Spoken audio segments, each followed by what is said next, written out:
po sa unit. Pag nagka-problem po siya, direct service center na po dinadala. Wala tayong 7 days replacement, diretso service center. Bimol and BGC.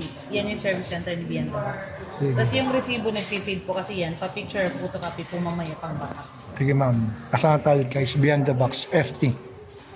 Ito, sir, ma'am, pares lang ng warranty sa phone ba? So yung Physical at saka warranty. yung Unit po hub, 17 Pro Max 256 Cosmic Orange. okay, Pro Max to guys. Boxing.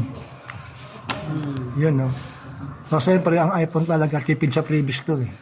Kaya ang previous lang nito ay Wala po. saya ng kalooban. May cord, pero yung habili natin yung hub 1290.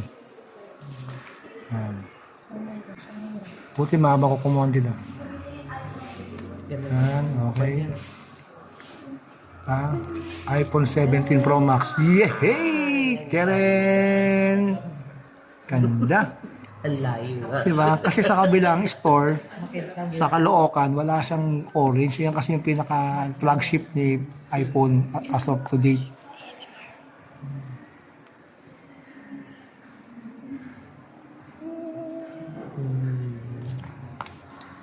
Check physical muna ako, ma'am, bago turn on. Okay. Check ko, ma'am, yung camera. Physical. Gilid-gilid. Labang, kasi ito guys, sabi ni Ma'am Jack, ito ay madaling mayupi ang nahulog. Okay? Turn on. Okay na, ma'am. Turn on nyo na lang. Actually, battery niya mga ilang araw to, tumatagal.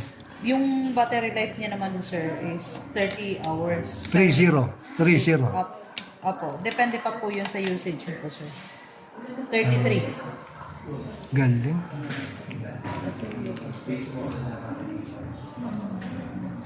Okay.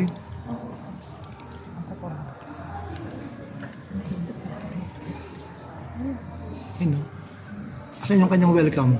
Hello. Ayan na. Asan yung hello niya? Chinese ang ano niya, karakter. Hindi pa kasi nasisit up, sir. Okay. Okay na, ma'am. Okay na ba siya? Quick sit up pa natin yan, ma'am. Oh. Sige. Paano mo good setup ka? Para nga labas hello. Ako ay teacher mo. Sit up later ko lang yun.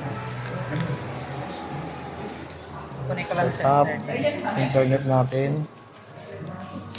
Oh, nalaman namin password, oh. Yun ang sir. Lagi naman yan na mamatay. Gabi-gabi naman yan. Tama din mo. Check, ma'am. Charging banak. Charging naman. Yan, okay. Ulitin ko lang po. Kabilaan. Charging. Yan. Okay na po. Okay. Yun yung